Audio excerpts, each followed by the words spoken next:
good morning, good afternoon, good evening, however this finds you. This fine Saturday, June 29th morning.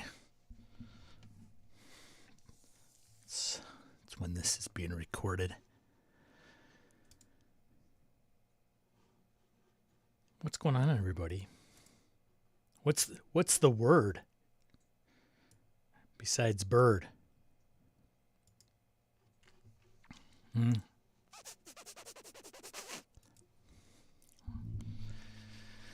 Thanks, Blake. I appreciate the heads up. Roger, good to see you. Ryan, Shambot,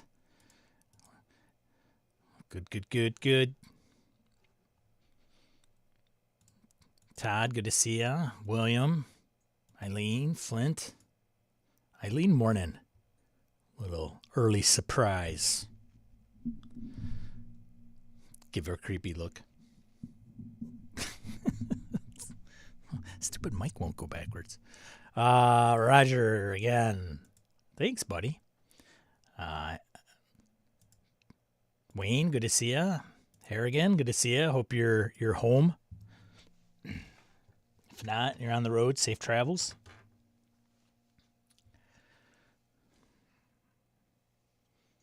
Going to the farmer's market. That'll get you up early. You ever wonder why they don't do it in the afternoon? I don't know.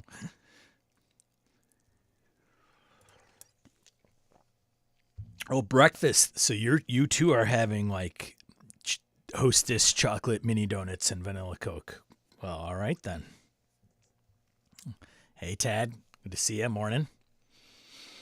Too hot in the afternoon. It's mudgy here, as my deceased father-in-law would say. It's mudgy. Not muggy. Mudgy. Victor, good to see you. Orcus Dorcas. Wow, hello, sir. Missed you last weekend. Don't think you didn't go unnoticed. What were you doing? Gotcha. Oh, Ohio and PA. I see. Gotta listen to the Pretenders then. You gotta crank up the Pretenders. Joe, good to see you. Even in 2 Celsius. What is that like? Is that hot?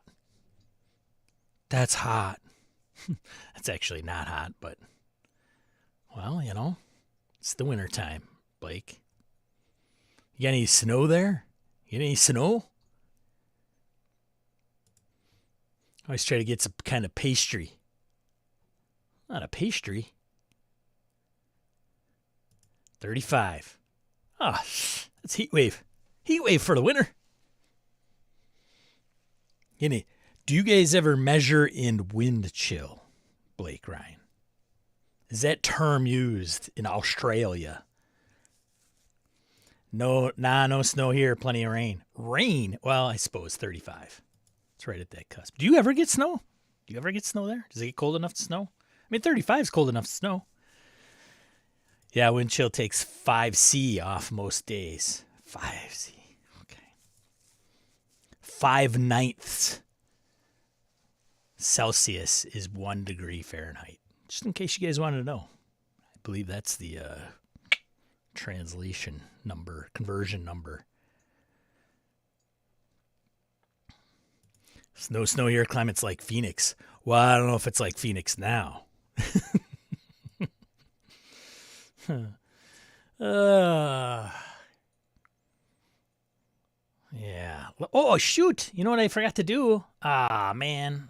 I forgot to put the question du jour together. Ah, man. I could do that quick.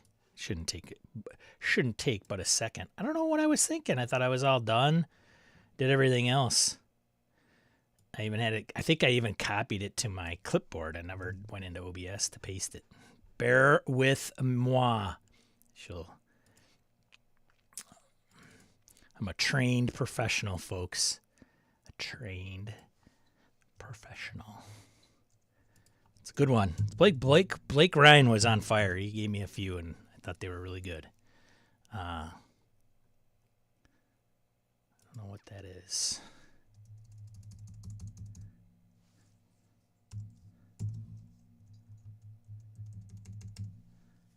All right. Let me see if this is gonna work. I think it will. Gabe, what's up, buddy? The gaming marathon sounds hardcore, Shambot. Shambot, I missed it. I'm getting ready for my charity game. Oh, that's, yeah. Shambot is doing a charity. It's only 2 sessions. 2 12-hour sessions. Dude, that's, man. Hey. Hats off to you, sir. Hats off to you. Is that in person? Is that local? Am I not aware of this? I couldn't remember if you mentioned if it was local or if you guys were doing virtual. I was stuck on the 405, and when I tried to take La Senia to Sepulveda, construction diverted me to Highway 1 and then took me 3 hours to get back to the 210. That's the Californians.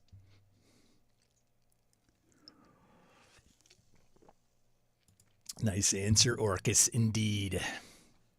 All right, I think... it is in person. So can I go by there at Noble Night and check in? Are you guys going to be in a room? They only have like one room there. That's fantastic, man. Is it for charity? Remind me again. I'm sure it's for charity. Who does 24 hours for the hell of it? Dude, I remember lock-ins. Do you remember lock-ins? Do you guys have lock-ins when you were kids? Like the YMCA?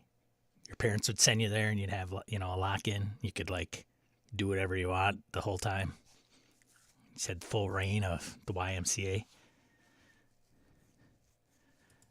I appreciate it, Ted. I'm a little rusty on my California accent. Devin, what are you doing here? Oh, I came from 405 down La Hacienda, but it was all full, so I went around to the I don't know it. I got it. I don't have it. Extra Life. I guess I can make fun of, California accents, right? Is that uncouth? It's uncouth to do anybody else's, I think, right? Yeah. For Extra Life Foundation, well, thanks for doing that. On behalf of Extra Life and everybody else that benefits from it. Children's hospitals. Children's hospital networks. Very good. Man, so I don't know how I would be able to do 24 hours. I would go bonkers. Bonkers, or I would just turn into a vegetable. Or my stomach would go bonkers because I would probably be digesting full amounts of caffeine and garbage to keep me awake. I'm kind of crashing here. Let's put more sugar into my body. Because, those other things are illegal. Teens do 24-hour gaming on the regular. I don't even think we did 24 hours when I was a kid. I don't think we even did that. I think it was maybe 12. Maybe 16 tops. I mean, I don't know. We were probably up for 20 hours, but I don't think we gamed for all that time. Done at least a dozen in lock-in with my youth group, which probably accounts for my lack of mental wellness. Well,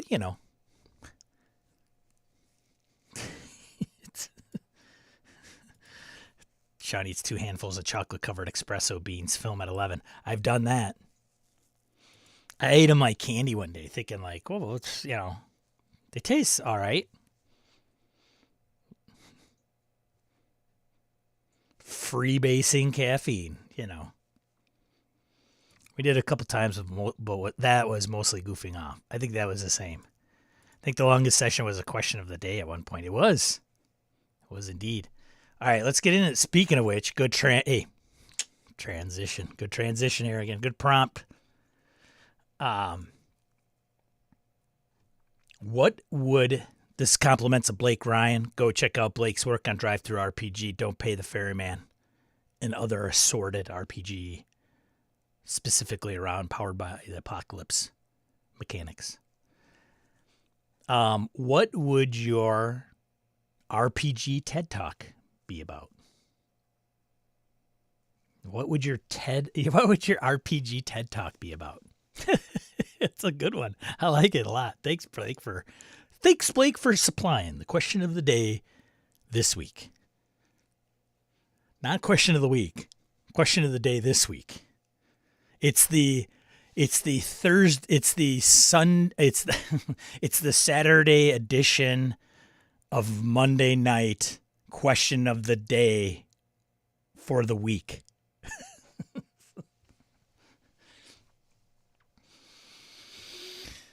I can feel my heart in my scalp. Indeed. Playing a 24-hour marathon Call of Cthulhu seems so appropriate. You literally start at losing it as you play. Oh, that would be, hey, art imitates life, right? Life imitates art. Sorry. Kind of get those things backwards. Mine would be getting an editor to correct your spelling mistakes. Uh-oh. Did I put in a spelling mistake? No. What are you talking about? Me?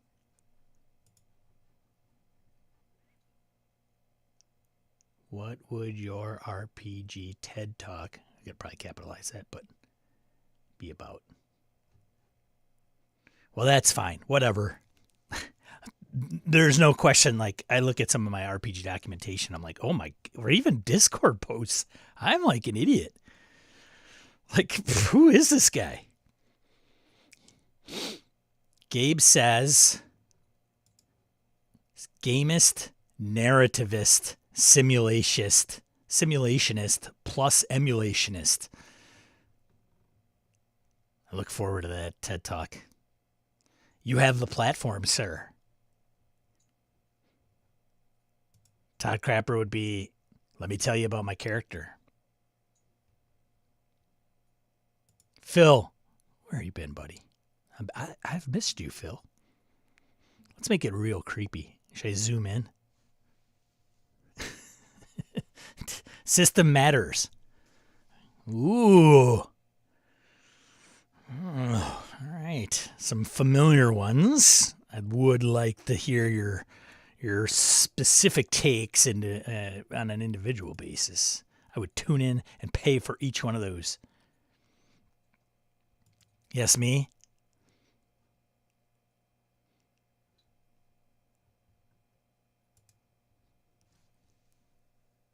Let me clarify how gamist doesn't mean what Gabe thinks it does. Would be arrogance TED Talk. Oh, let's stir the pot in the chat room very early today. All right, then. Touche. Social media runs on conflict. Let's do it up, right?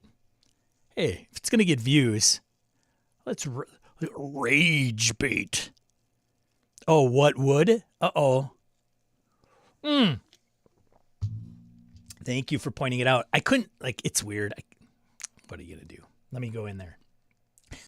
Dudes. Oh, man. I tell you. Well, we can fix that. What could? It's by design, right? There we go. Sorry.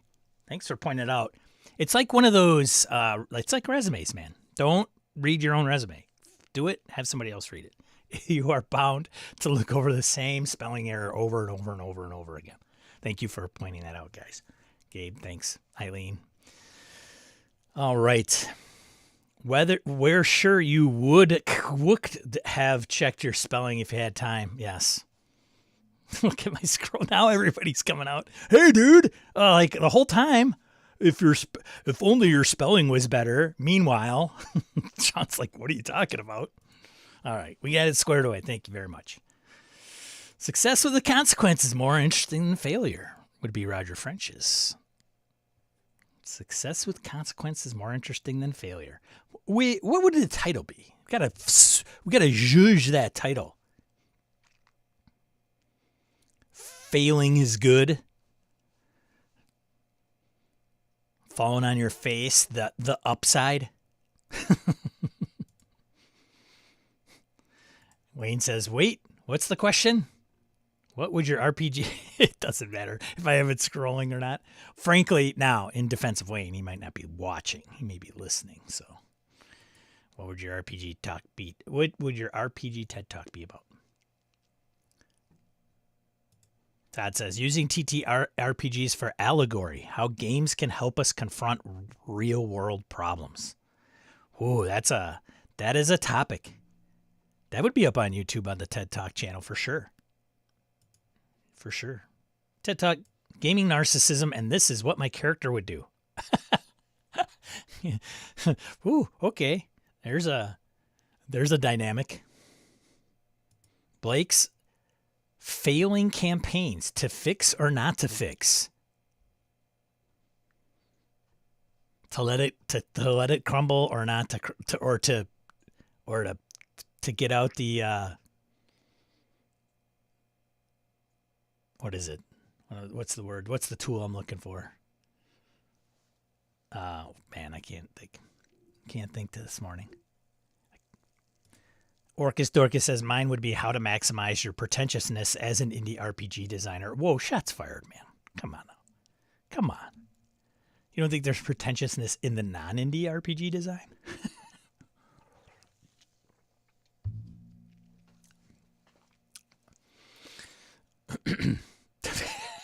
How to maximize your pretentiousness as an indie RPG designer. Ooh. Oh, man, too funny. Well, there goes all the indie RPG designers. Thanks, Orcus. I can't believe this guy's like, even, like, why would he even promote that and say that out loud on his own channel? He must be in favor of that guy's views.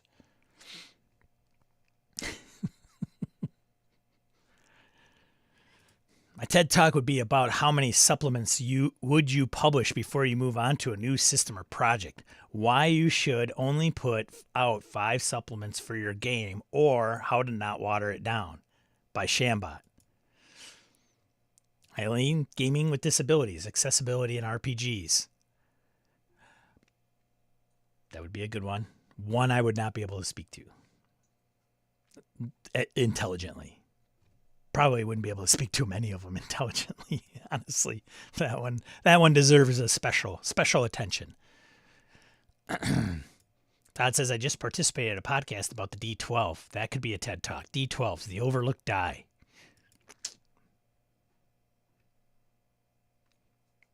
Tad Leck, L-E-C-K, Sean. It's the Californian accent that I'm trying to imitate. Releasing control, leaning into collaboration and improv as a GM. Now, Tad, you can't take something out of your syllabus and put it in the chat and say that would be your TED Talk. Tad's teaches RPG design, right, Tad? Just had Wayne. Clever name Wayne Peacock in the chat as a guest speaker, guest lecturer.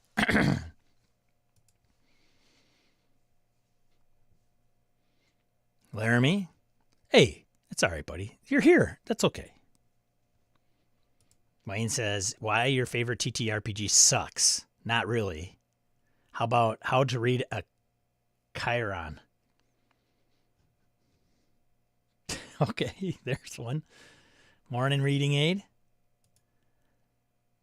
Not a lot of thumbs up when I logged in. Wink, wink, nudge, nudge. Thank you for prompt, Laramie. We're probably at peak capacity for the stream at this point. Although the words are streaming across, those words are nothing without action, people. Do one of these. Or one of these. If you feel so compelled. I know it's not over. It's too early to tell, but before you leave. Hey, before you leave, can you fill out the survey?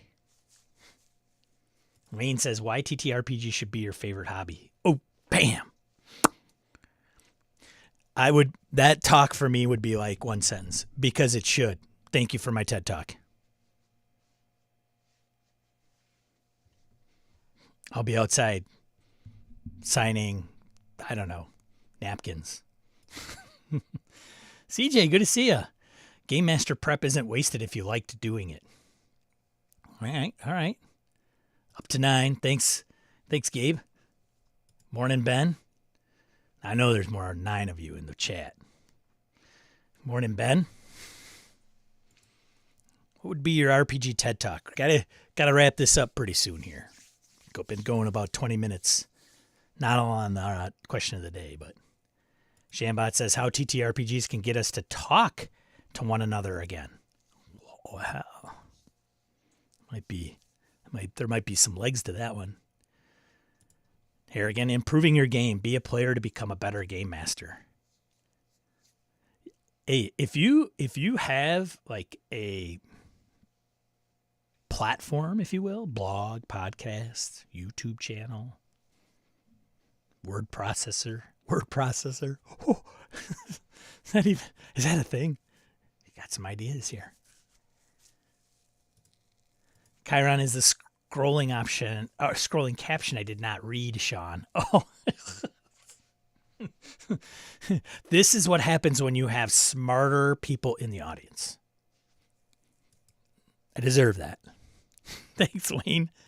Hey, the more you know. It's the scrolling option I did not read. Too funny. My vocabulary. I got to get a word of the day calendar. Or day, whatever, yeah. Joe Swick, THACO, RPG math for generations. Oof. We did that topic on your mastermind show, Sean, at least in part. Oh, true. That's true. Ah, yes. GM Mastermind. I just uploaded all the podcasts to this channel. Not all of them. So, Gaming and BS, I uploaded all of them. There were 3 that were flagged because I used copyrighted material. Hey-o. Just all the audio. So Google Podcasts are going bye-bye. And you have the ability to port them over to YouTube podcasts. I'm not a big fan of doing that. I didn't, it doesn't make sense. I have thoughts, but since it's an option and it just clicked a button and a couple more buttons, all the Delta Green Impossible Landscapes, which is on video here. So I have it in video format and in audio format. What? You have it in audio format on YouTube? Well, that's the problem. The podcasts category is audio only. So it did what I used to do manually, which was just put a static image and then you'd have the audio. That isn't good for YouTube. I don't know why. I mean, I know why, but now that they do the same thing, I don't understand how that would drive people to YouTube. But I will say this. There have been times when I've like, hey, I just want to listen to this actual play.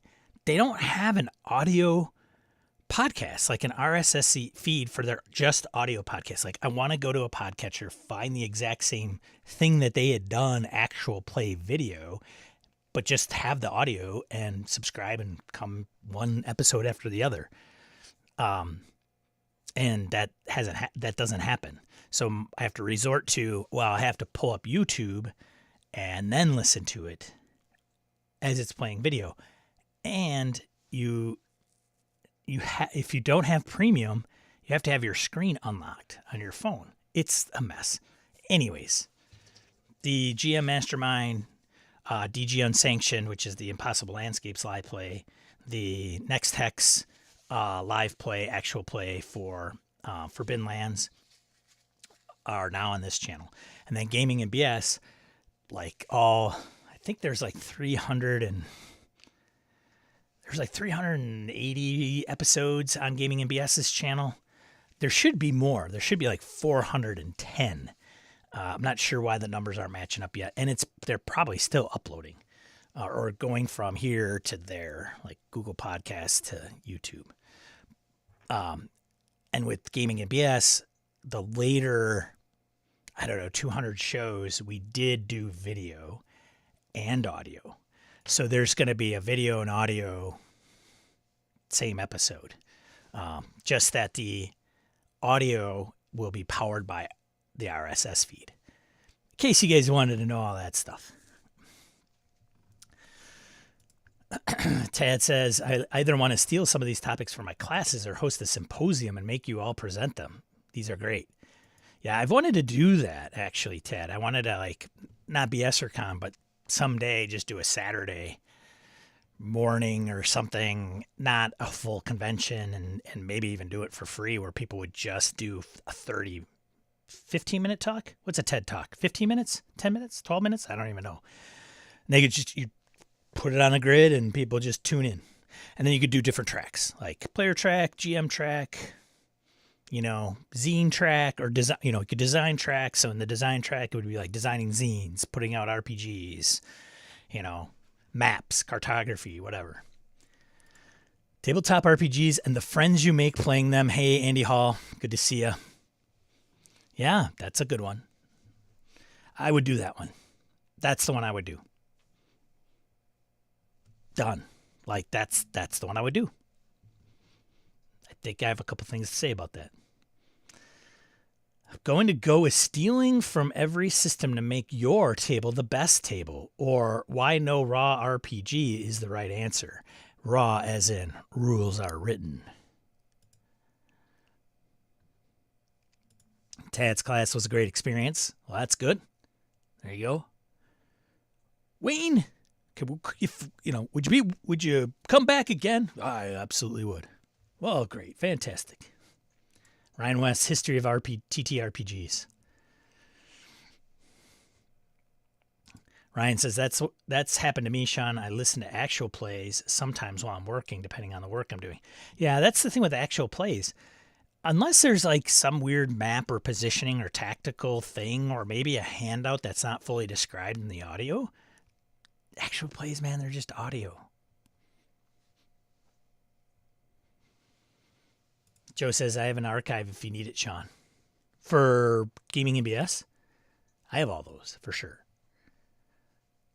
Lots of them. Organizing that was a bear. I don't know why. I got sidetracked somewhere and it got really off. Like, railroad plot track.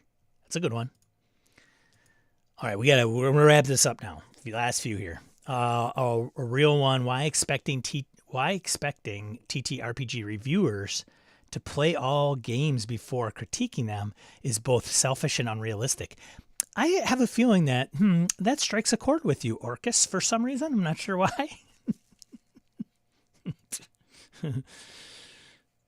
Podcasts are a commuter's best friend.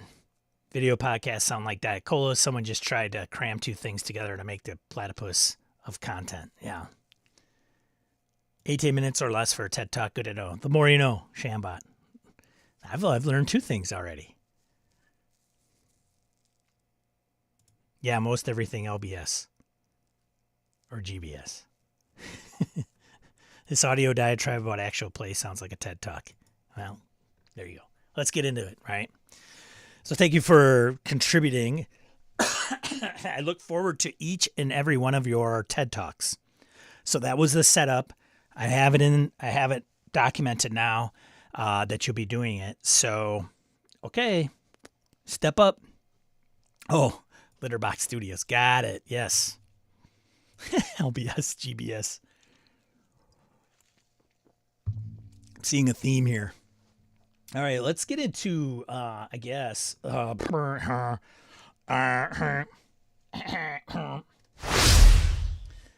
news. All right, whatever. First one.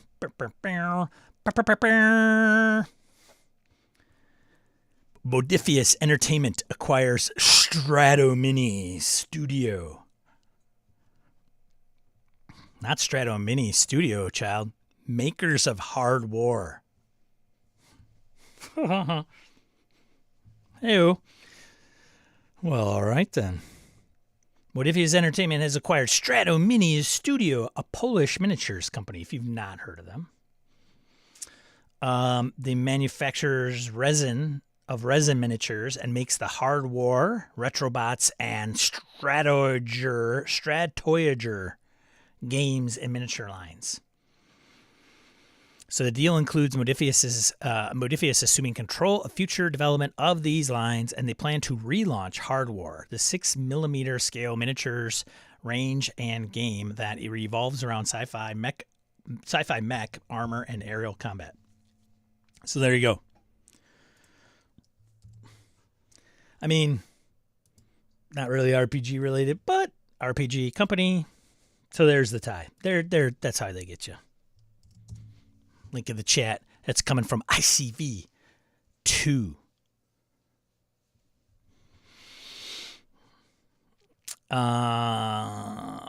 Let's see.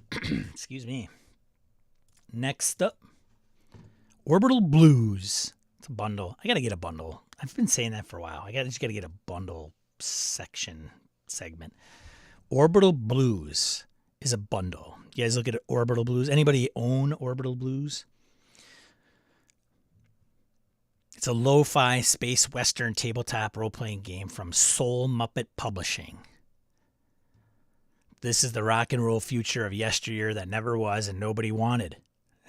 It's an interstellar age of cowboys, outlaws, and bandits, of hyper-capitalism and a cutthroat gig economy. With your ship and your crew of interstellar outlaws, you eke out a living in the frontier galaxy, chasing the dream of freedom. Chasing the dream of freedom. Orbital Blues lets you play out rules light old school adventures in the style of Cowboy Bebop, Firefly, and Guardians of the Galaxy. This is probably, I might pick this up. It's got about, 5? Did I count them right? 6? Sean, you don't know how to count. 1, 2, oh my God. 1, 2, 3, 4, 5, 6, 7. Okay. 7, 9K it's raised, and it's going to, isn't it going to a charity? Don't they go to a charity? What charity is it going to? Am I missing that? Maybe it's not. I thought they did. Do I have this mixed up?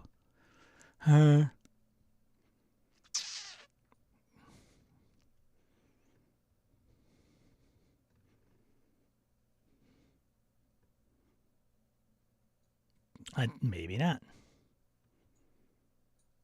Anyways, go get this if you're interested. Scroll all the way down. I did. It's right here. Am I overlooking it? I don't see it. But then again, I can't see a typo in wood, so.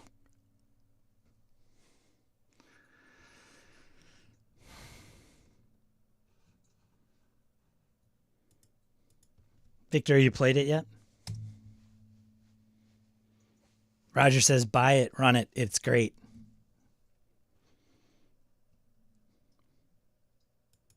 See, Eileen, thanks for stopping by. There's Roger's endorsement. Yes, it is. Seconded by Shambot. Victor has it. Alrighty then, there you have her.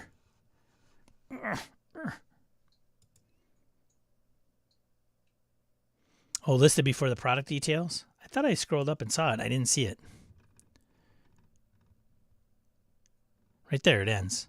Learn more. If you pay, this is what it goes. The adventures, this is what you get. Learn more about the offers at the official blog. Is it just an oversight? Anyways, tomorrow. I haven't gotten into I haven't gotten to okay it yet, Victor says. Got it. Okay. Cool. I thought that was, I might get that. It looks, I saw it when it was like released and it sounded pretty cool. Next one, Conan the Hyborian Age RPG by Monolith preview.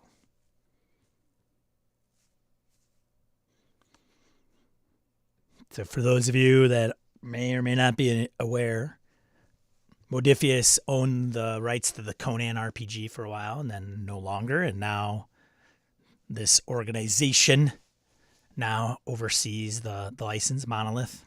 And they have a quick start out now. So there you go. I have not looked at this. It's minimalist game design with just four. Hey, look at that. I found a typo, and I actually see it. Just 4 stats: might, edge, grit, wits. Polyhedral dice, but most commonly the D6, D8, and D10. So here's a stat block. It's a game master friendly approach requiring minimal prep for each adventure, accessible and streamlined rules with an intuitive dice system, visceral, fast, and empowering combat mechanics that promote a feeling of forward momentum, a gritty, brutal setting where only the mighty can thrive. Only the strong can survive. Only the strong survive.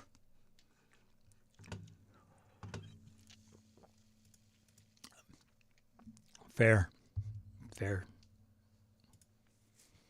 Waiting for Gabe's review of the quick start. Indeed. Of course. There's a Dice and Map bundle too. Ooh, I might have to see that. I don't think I grabbed that. Maybe next week I'll have to bring it up. So anyways, anybody getting this? Anybody's like, ooh, I am so excited for this game. And of you, who played the previous version? I would only assume that if you were a Conan fan and you played the Modiphius one, that you would be interested in this one. But I don't know. Gamers. Finicky beasts. I'll be checking it out during the show. Harrigan will have a full review by the end of this hour. And for that, thank you. I'll just bring you on. And ladies and gentlemen, Harrigan with the full review. There's a link. Go check it out. EN World, not associated, not affiliated with any of these websites that I use the material from. So make sure you go over there, click on all their ads.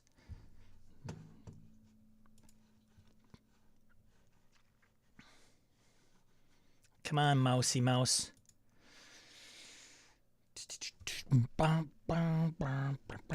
Print news. Kind of, some of these are, when I say print news, it's a little, and it asks for a little latitude. All right. This one, discover a gilded world in decline with Studio Hermitage's Our Brilliant Ruin, out now for free.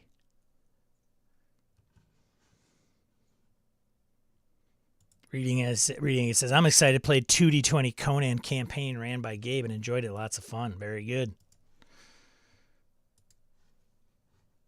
Our Brilliant Ruin. So this is by Studio Hermitage, transmedia studio founded by veterans from across the industry, is thrilled to announce that their debut project, Our Brilliant Ruin role-playing game, is now available completely free of charge on drive-thru. Featuring an innovative system of dice pools, Our Brilliant Ruin puts the focus on narrative, with results driven by characters' motivations and emotions. In Our Brilliant Ruin, the dice aren't there to tell you if you succeed or fail, but to guide you and your fellow players as you tell your story together. So industry veterans include Justin Akili, World of Darkness and Assassin's Creed, Rachel Wilkinson from Vampire the Masquerade Port Saga, Dune, Adventures in the Imperium, and Pam Punzlan. Sorry, Pam, if I butchered your last name. Journeys through the Radiant Citadel. The Our Brilliant Ruin role-playing game guides players on their first steps into the ruinous world of Dramark. Or Dramark? It's inspired by Francis's Belle epic and the Edwardian era in the UK. The Dramark is a society with no government, no sense of national identity, and no conventional law, drifting ever closer to an irreversible demise. This decaying society has been divided into 3 broad factions: the aristocrats, true folk, and the unbonded, 3 archetypes of characters that players can inhabit. So today's free release comes ahead of a hardcover release of the rulebook, which was successfully kickstarted earlier this year and will be available for purchase later in 2024. There's a So there's links to the free download, and there's also a trailer that you can check out. This was provided by Rascal's News. Rascal is also doing a pledge drive. If you are not, they are a news site. I'm sure the pledges start very low and reasonable, and I'm sure they would not balk at whatever amount that you would be willing to provide them. I don't know. Maybe I should probably pull that up and see. Let's check. I thought there was a pledge drive, or it's coming. Doesn't look like it's. Here we go. I'm going to put this out too. I should have put this in the news as well. So Rascal's got big plans, but we need your help. Support Rascal during our first pledge drive as we aim for sustainability and a steady freelance budget. So here you go. I'm going to put this in the chat as well. There you go. Linda Kodega, if you don't know who Linda is, she broke the OGL piece back last January, amongst other folks that have teamed up with her to start this kind of I would say more of a premium news site for specifically around RPGs. So there you go. All right, let's see what else. I think.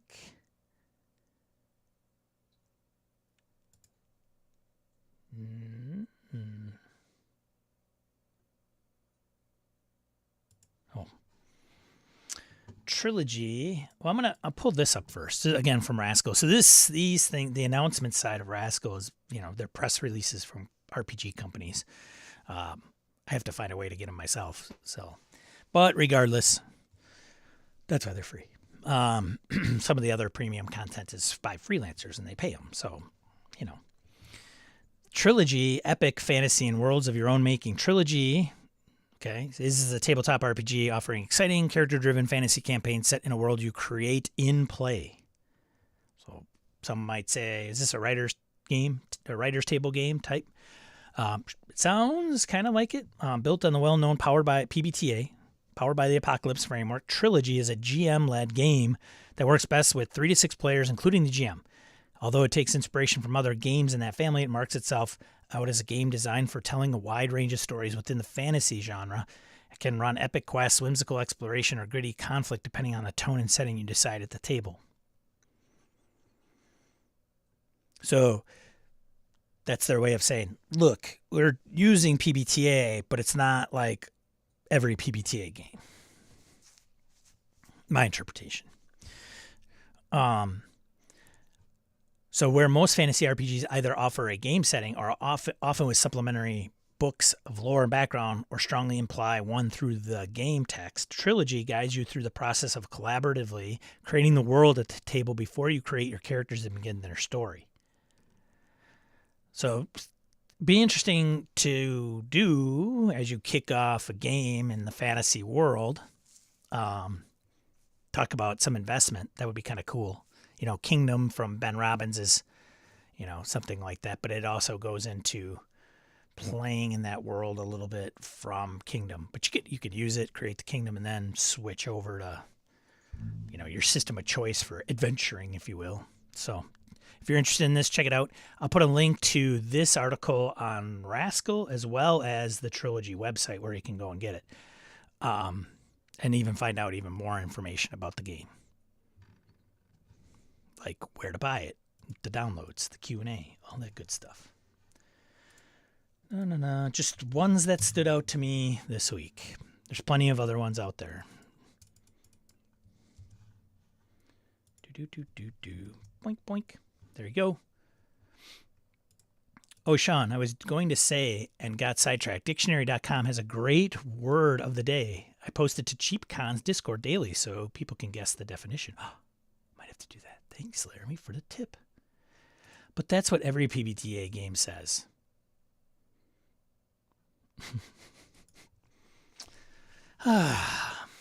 Orcus.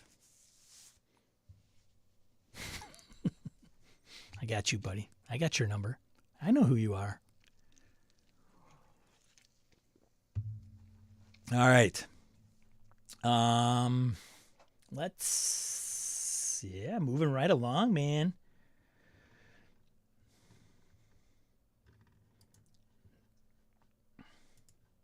moving right along. We get to crowdfunding.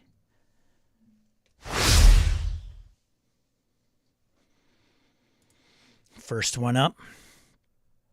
So crowdfunding, might be something that's in process of being crowdfunded or at the end of being crowdfunded or is news about a crowdfunding campaign. This one's by Rascal. Stand on the Brink with Eyeball to Eyeball, a Cold War simulation game. I am intrigued. Central Michigan University Press launches new live-action Cold War simulation about the Cuban Missile Crisis. Crowdfunding now on BackerKit. So it's currently underway as of this recording, June 29th, 2024. We're eyeball to eyeball, and I think the other fellow just blinked, is a live-action role-playing game from Central Michigan University Press that asks players to live out one of the most dangerous periods of the Cold War. The game takes 1 to 2 hours to play for 10 to 39 players, ages 14 and up. It's a crowdfunding on BackerKit until July 25th. So almost a month left. Yeah, this sounds, dude, con game, right? Like a 2-hour, 30-person con game. I'm intrigued on how they pull this off. Right. Here again. He nailed it. It's like a LARP, right? It's live action role play. So interesting. So I will elaborate here if you'll allow me. Cuban Missile Crisis marked the peak of a particular dangerous phase of the Cold War. A misstep on either side could have led to mutual annihilation. Like most of us were pretty young then. Like we knew it happened. We had history lessons on it. So, but I mean, it's not my dad. I'm not my dad who was an adult when that was happening. Just in case you never heard of the Cuban Missile Crisis. In case you were asleep during the news. Oh, Sean, what are you doing here? What am I doing? What am I doing here, people? Anyways, Cuban Missile Crisis marked the peak of a particular dangerous phase of the Cold War. Hello, misstep on either side could have led to mutual annihilation. Eyeball to Eyeball takes place simultaneously in the halls of power of Washington, D.C., Moscow, and Havana. Oh, while media and international figures jostle in New York. I see how this is shaping up here. Players are assigned roles in government or organization. They draw upon biographical information and primary source documents to buttress their arguments for or against particular courses of action as they role-play during the scenario. Although they are primarily seeking to convince their respective head of state or equivalent, they must also identify allies and opponents within their own factions who can assist or undercut their aims. This game is a no-brainer in history courses. Like if you're in high school, I mean, hell, even college, this could be on the syllabus. Like, world affairs, international affairs, politics. Like,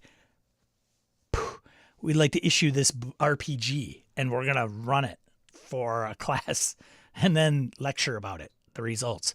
It's fantastic. I hope it.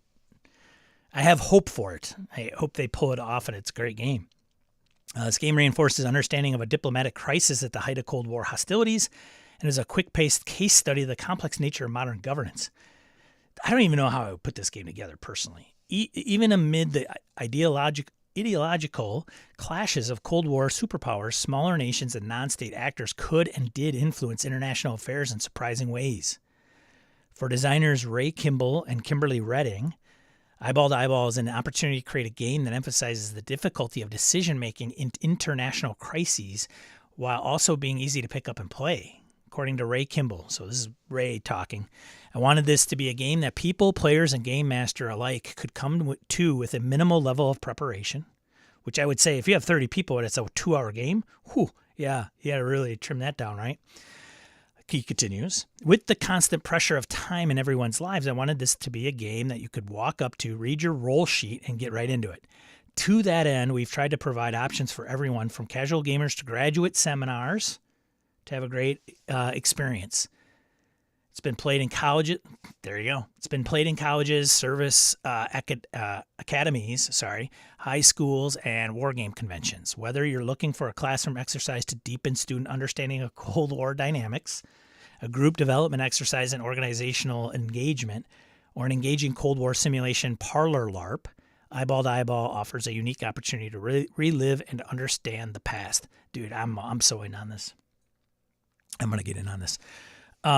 For more information about the game, listen to the episode of the Beyond Solitaire podcast to hear an interview with the designers, Ray and Kimberly. And then there's some previews that they have here. This is fantastic. This is great. I will put a link in the chat, obviously, to Rascal, which has all the links to the website and everything, the campaign. So thanks. Thank you there. Next one. Building in the Face of Fate with Before the Flood. How much are you willing to invest in a world that is going to be destroyed? Sounds familiar. I don't know how much I'm investing right now, actually. Sorry for the nihilism. Sorry. Apologies. Positive force. Come on, Sean. Long ago, before our world, there was another. So how much are you willing to invest in a world that is going to be destroyed? When you have already seen the end, been cursed with the prophet's foresight, can you truly do your best to struggle against the forces that seek to tear your world apart prematurely? This is what Before the Flood asks of its players. It's a map-making game for exactly 6 people. Wrought by Clawhammer Games. Before the Flood starts by giving players the instructions on how to destroy the utopia that they came together to create. But that's jumping ahead. There was a flood, or so I've heard. It was vast and terrible in the way that only the greatest of disasters can be. A cataclysm so total in its destruction that when it swept the world, there was nothing left. So each role has its own mechanic, which, through rounds of play, come together to create landmarks, fleshes out the world, and keeps the forces of nature and humanity balanced against the waves of ill fortune that wash over the land. So this is a zine format. So Before the Flood's collaboration between Sylvan Lawrence of Gravemire, Athenor, and Nicholas Ambrose of Indie Press Revolution and the Horned Sphinx, and then with art of Reese Hill of Gravemire and Old Maker Pacruz. This is on Backer Kit starting on the 15th of July. So we're even giving them a little plug before it's even out there yet. So there you go. Catching up in the chat quickly. LARPing the Cuban Missile. Crisis. Sounds cool.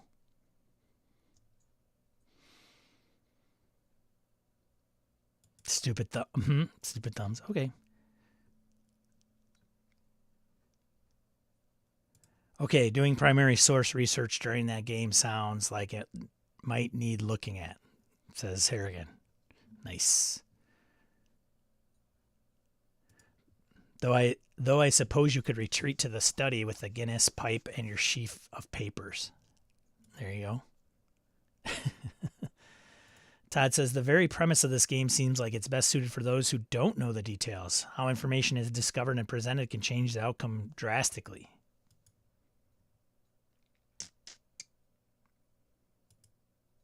Beyond Solitaire podcast. Yes, that's the one.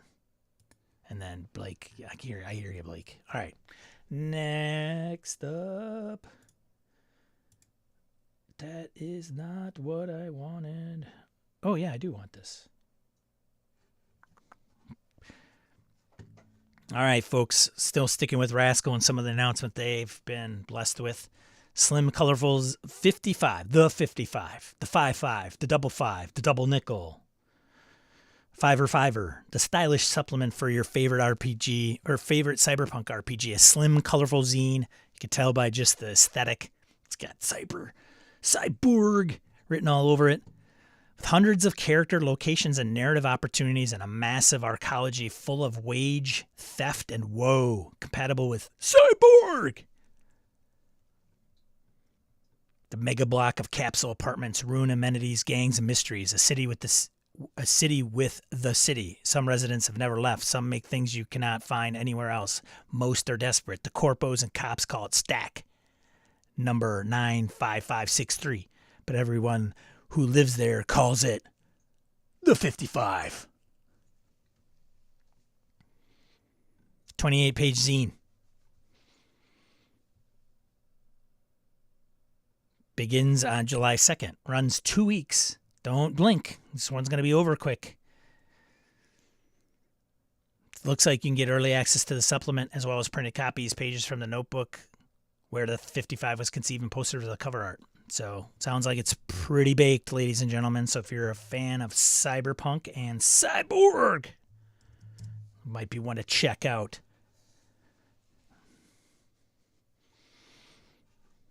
Next up, let's move it. You got to move it. Kimmy!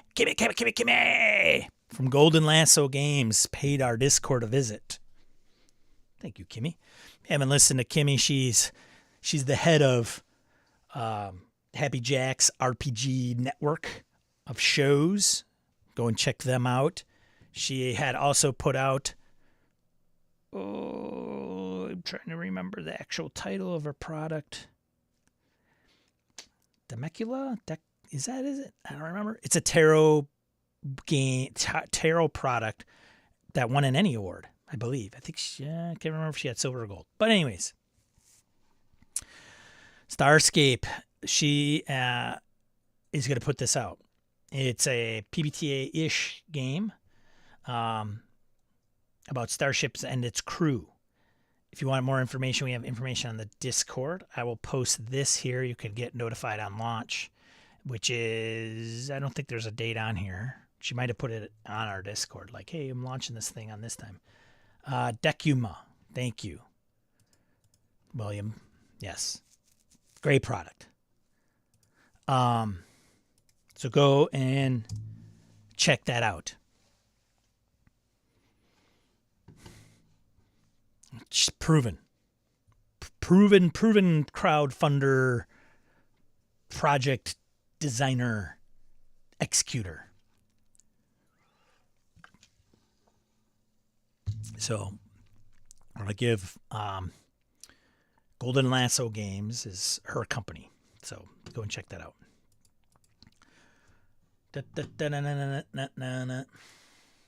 I should have probably put more information. I should have taken the information from the Discord, but I just put this link in there. So anyways, sign up to get notified, folks. Show Kimmy some love. All right. EN World crowdfunding news. Make sure we didn't miss anything. EN World, not affiliated, no advertising, no connection. Just a good site. Go over there, check out all their ads, and their news, and contribute, if you will.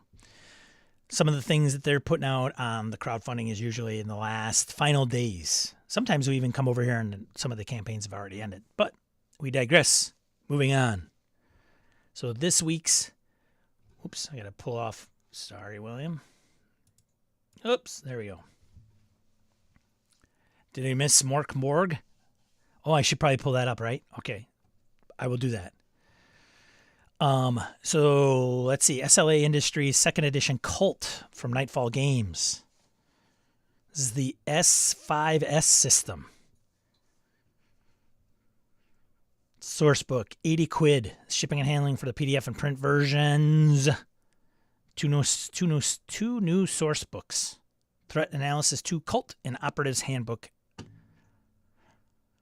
SLA Industries is a setting that describes itself as horror, noir, science fiction, dystopian, cyberpunk, conspiracy, splatterpunk, all wrapped in 1980s tech.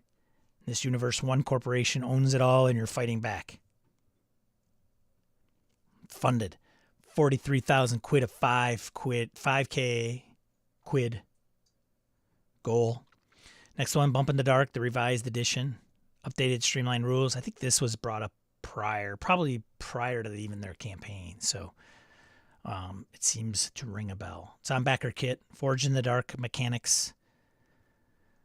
This is inspired by Buffy the Vampire Slayer, X-Files, Twin Peaks, and Supernatural. And as a matter of fact, I remember bringing this up. So Focuses on an alternate 1994 where a series of isolated mining towns cling to life even as supernatural forces invade. So go check this out. Nightbound. That is a big picture. From Creative Jam. Tabletop RPGs powered by the Apocalypse. Core rulebook, €49. It's a supernatural world. It's a supernatural world, one where the things in the dark are unknown to the masses. But you know, and you fight back. This urban fantasy, powered by the Apocalypse TTRPG, is inspired by the adventures of DC Comics Hellblazer, John Constantine, if he were to meet the Exorcist.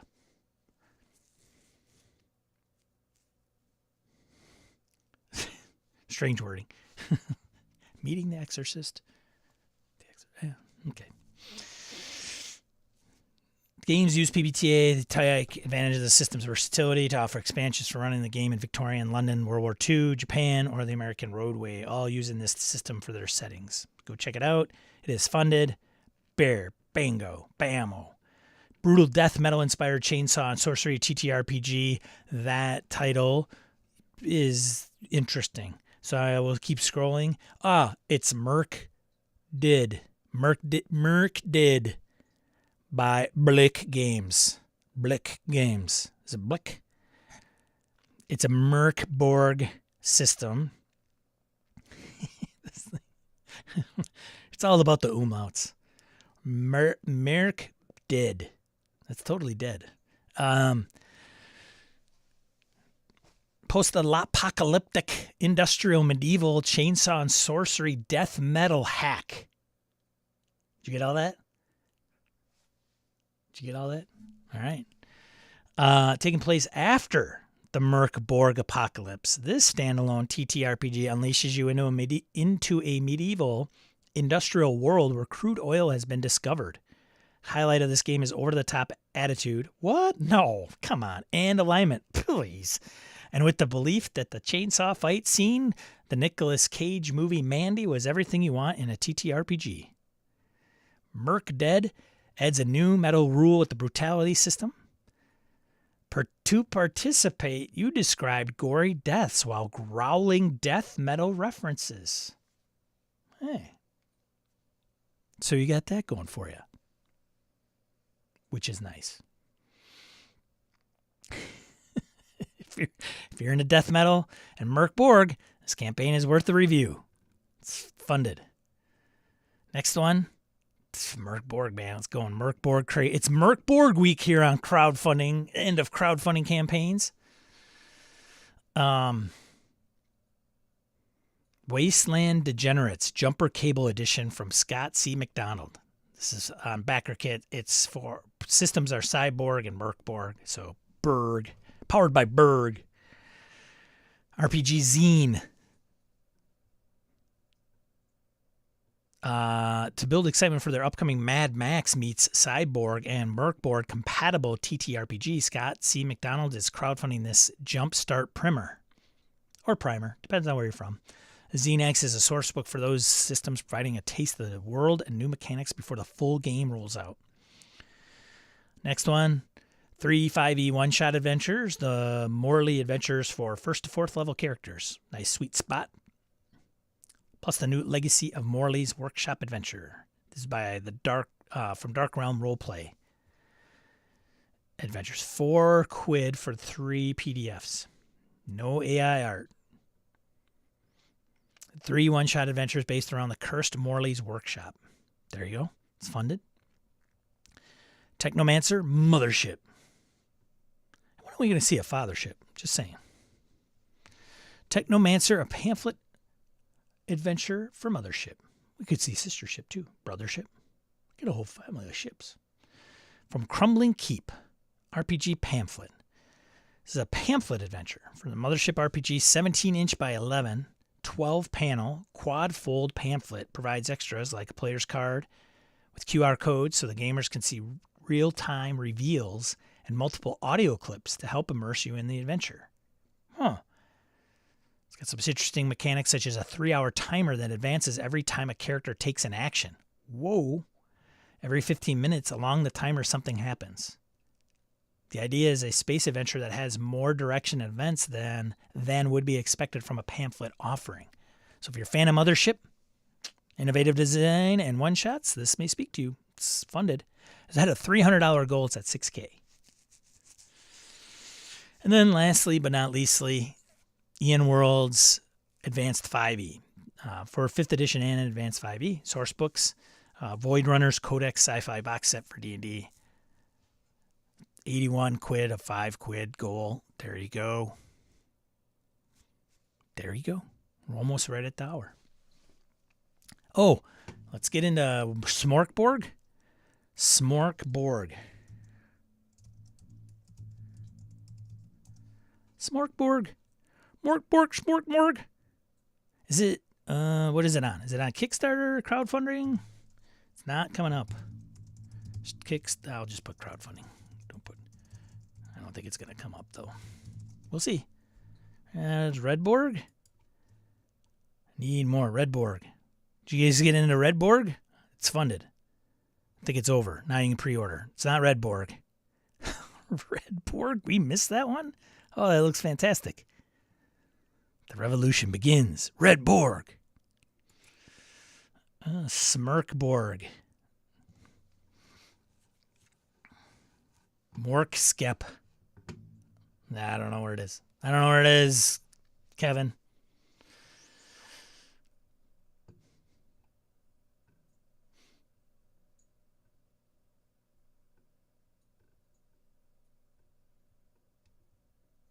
All right, see ya, Shambot. Have fun, man. I might have to stop by there. We'll see. I might buy Oot and a Boot. So here is the link, man, which will not post in chat, by the way. It's Smorkbork? No, don't even. Nice try, Flint.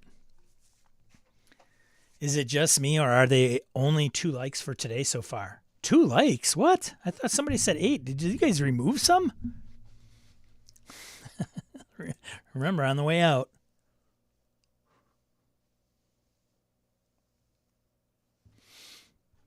Kickstarter, Smirkborg.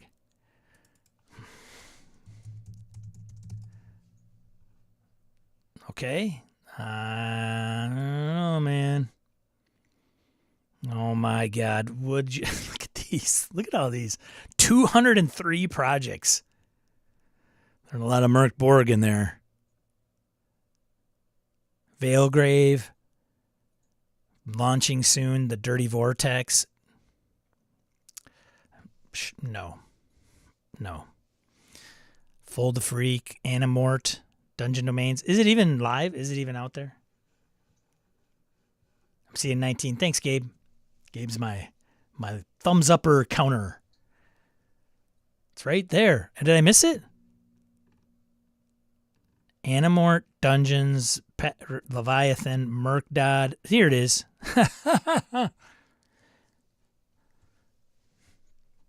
There it is. It's on there. The reason this isn't listed probably on Ian World is it's not in the final days. It's still got 12 days to go. So $9,000 of a $2,300 goal.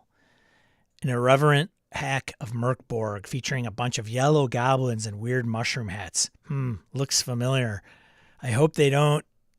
I would get this reprinted in blue.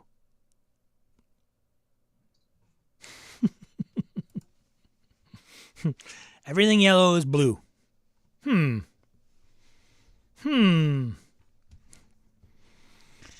All right, Squid Ink Games. 7 created, 30 backed. Smirks are little yellow goblins who have a bit of an obsession with archetype descriptions and a taste for the best things in life. Sounds familiar. Comfy footy pajama bottoms, silly hats, mushroom, moonshine, violence, and sing-alongs. Smirkborg is a self-contained rules-light game. Oh, boy. Look at this. See this picture? Look at this.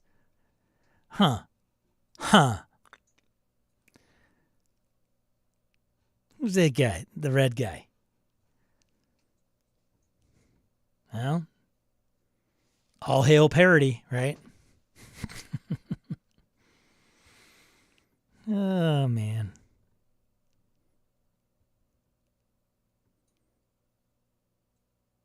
Look at that level, 66666.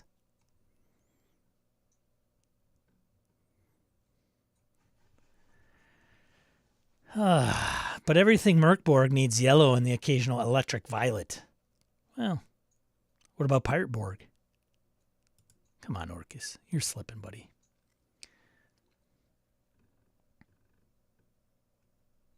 Do people simply collect all the Borgs? Is that why we can make them endlessly? Dude, it's the mechanics. It's like, you know, here it is. Simple. It's easy. Bam, boom. Then, you know, it's the aesthetics.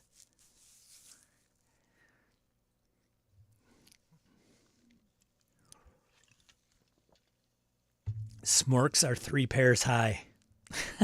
Borgasm. There you go. Kev, you in on this? Might taint your views. Might implement some warped ideas for that weird other game with the little blue goblins.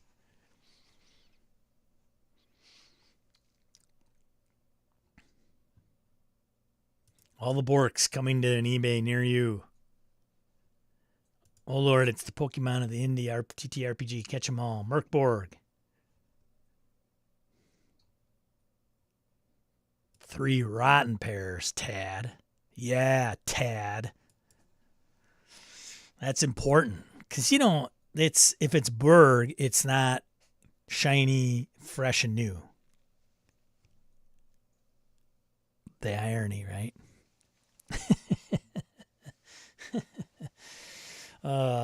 They're fun to play, though. Man, we got one guy, Andy, in the Jeff group. He loves playing Merkborg. He just loves it. He loves, like, man, I went through a few characters. You know, to have a weapon like a femur, there's nothing like it. I miss speaking for him, but, you know.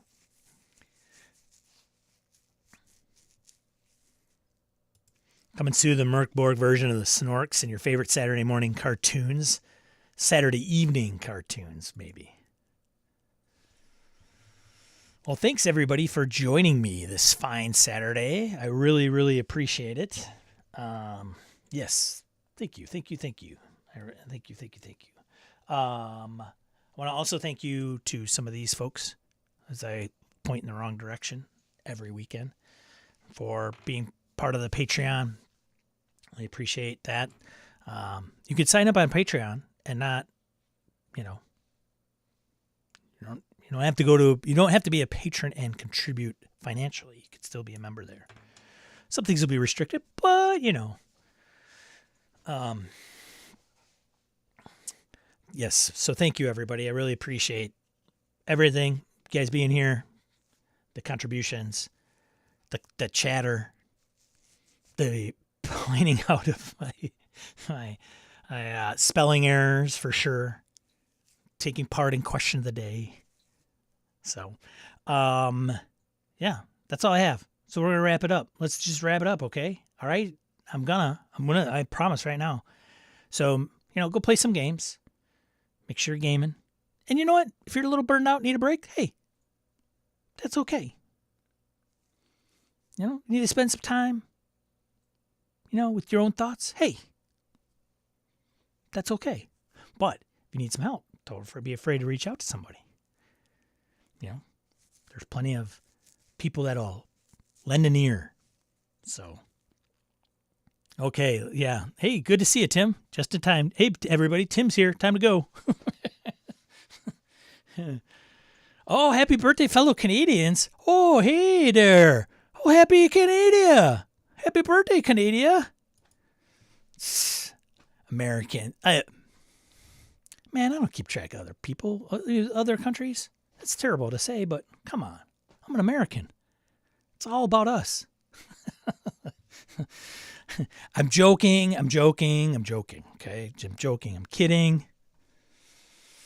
Good to know. I'm glad to know. Thanks for pointing that out, Todd. Yeah. All right. So, I'll let you go. Be a positive force in tabletop RPG hobby. I'll be here next week on the weekend of our holiday, but I will be here Saturday. So if you're traveling out and about and you can tune in, great. If you can't, hey, that's okay. Catch us on the next one. It'll be all right. So to everybody out there, take care of yourselves and see you on the next one.